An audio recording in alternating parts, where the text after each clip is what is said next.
Have you ever noticed how the most defining moments of our lives aren't necessarily the grand speeches or the massive presentations, but rather the tiny, almost invisible interactions we have every single day? That is such a profound way to start. And honestly, I couldn't agree more. We tend to obsess over the big milestones. But if you actually look at the texture of reality, it's woven together by these micro conversations. You know, splitting a bill, asking for a charger, or just figuring out why the coffee machine is broken again. Exactly. And that's what we are diving into today. We are looking at a series of real-life snapshots, from brunch etiquette to navigating public transport systems, to understand the underlying logic of how we connect, solve problems, and navigate the world. It's fascinating because on the surface, these seem like mundane tasks. Right. Mundane is the word we often use to dismiss them. But let's peel back the layers. Take the concept of dining out with friends. It seems simple, right? You eat, you pay, you leave. But there is this complex social dance happening, especially when the bill arrives. Oh, the dreaded bill arrival. That moment can be so awkward if you don't have a script for it.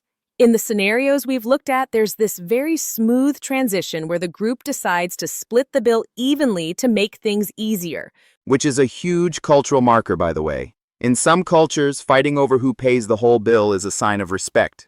But here, we see a very pragmatic Western European approach. Efficiency is affection. By splitting it evenly, even if someone had a slightly more expensive cappuccino, you are prioritizing the flow of the evening over financial precision. That's a great phrase. Efficiency is affection. It removes the friction. And speaking of friction, what about when things go wrong? We had this interesting case study of a group realizing their phone batteries were dying in the middle of a long day. That is the modern survival horror story, isn't it? My battery is about to die. It triggers a very specific type of vulnerability. What I found interesting there is the immediate communal response. One person admits the problem, and suddenly it opens the door for everyone else to admit they are struggling too. It turns into a resource-sharing moment, swapping cables, power banks. It's almost like a modern campfire. We gather around the power bank instead of the flame, but it also highlights our dependence on technology for navigation. There was a mention of relying on map apps to get everywhere. When that battery dies, you aren't just out of communication. You are literally lost in space. Which segues perfectly into the other side of travel. The systems we have to learn. We saw a scenario involving a train booking app, specifically a German one, I believe. The interface, the plan, the transfers. It's a language within a language. It really is. You know, helping someone navigate a digital interface is a test of patience and clarity. There was a moment where a younger person was teaching a parent how to filter for direct trains to avoid transfers. That interaction is so rich. It's not just about buying a ticket. It's about the transfer of knowledge from one generation to another. The child becomes the guide. And that reversal of roles is significant. But let's stick to the travel aspect for a second. The anxiety of choice. When you look at a schedule and see 15 different options, the cognitive load is massive.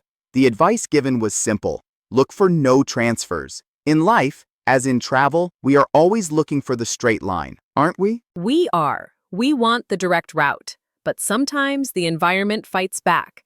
I want to talk about the broken coffee machine scenario. It came up multiple times. It's funny how a broken appliance can derail an entire study session. It's the disruption of ritual. We rely on these small comforts, the coffee, the specific Italian roast, to signal to our brains that it's time to work.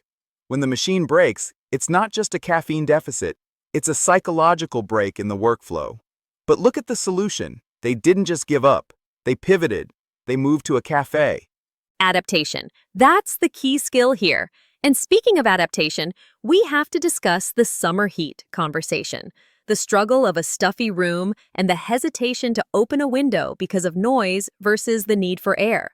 This is a classic dilemma, especially in places without ubiquitous air conditioning. There's a specific cultural reference to Lüften, the German art of airing out a room. It's treated almost like a religion.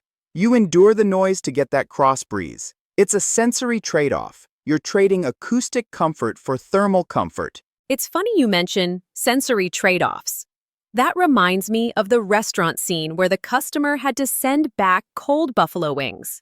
Now, that requires a certain level of assertiveness that many people struggle with. Oh, absolutely. That is a high-stakes social moment. You are disrupting the service flow. You risk being perceived as difficult.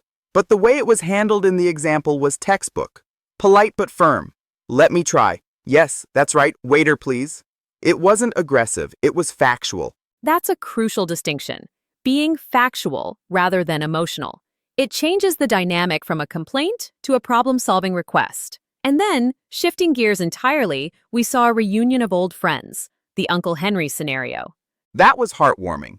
It completely shifted the tone from transactional, like buying tickets or ordering food, to relational, meeting old college friends, the nostalgia of the old place, and the realization that everyone has aged. We aren't as strong as we used to be. That line hit hard. Office jobs have reduced our health. It's a universal realization for anyone hitting their 30s or 40s.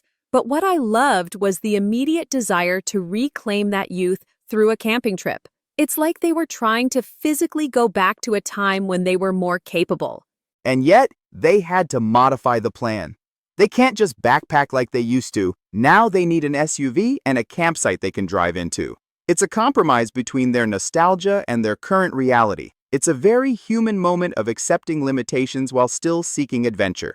And then, you have the contrast of the Uncle Henry character, the constant figure who has seen them grow up.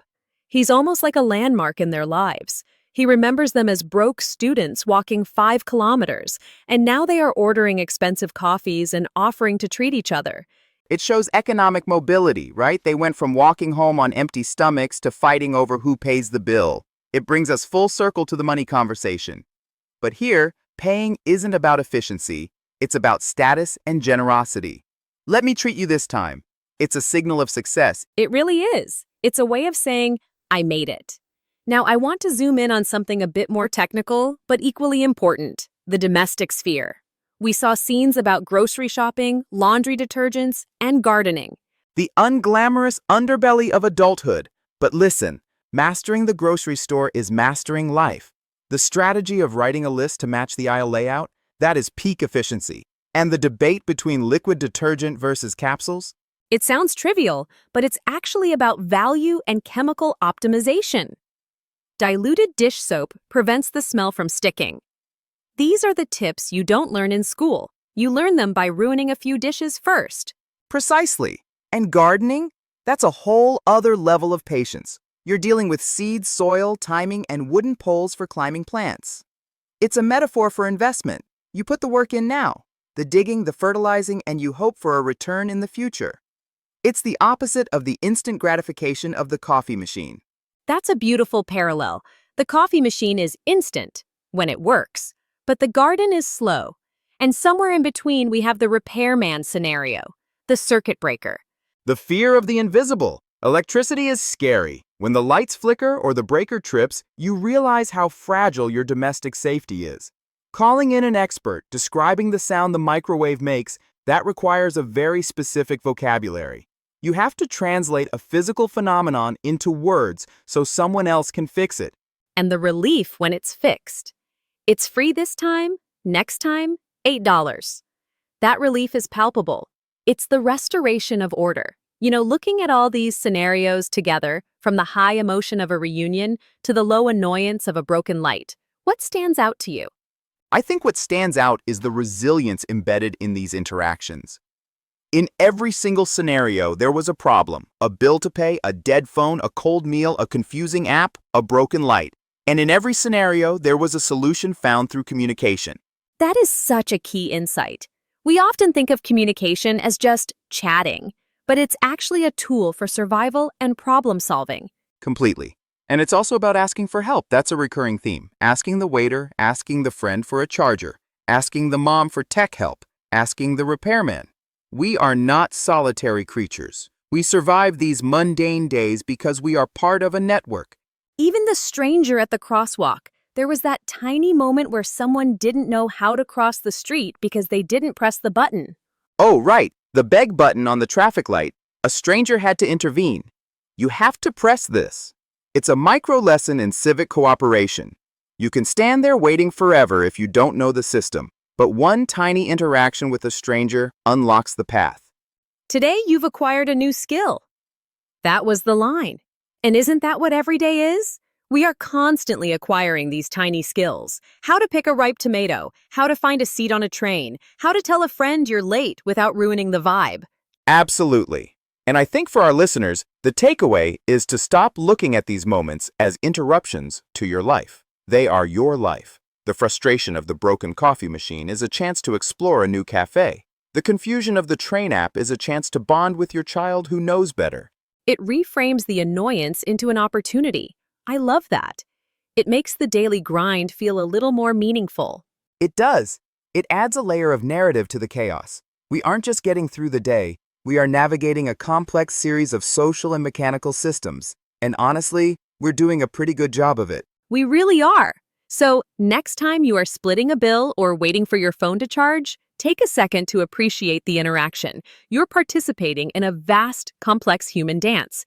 And maybe, just maybe, remember to open the window and let some fresh air in, even if it's noisy outside. The European way. Thank you so much for this deep dive today. It's been a pleasure dissecting the ordinary with you. The pleasure was all mine. It's amazing what you find when you look close enough. To our listeners, keep navigating, keep asking questions, and we will see you in the next episode. Goodbye, everyone.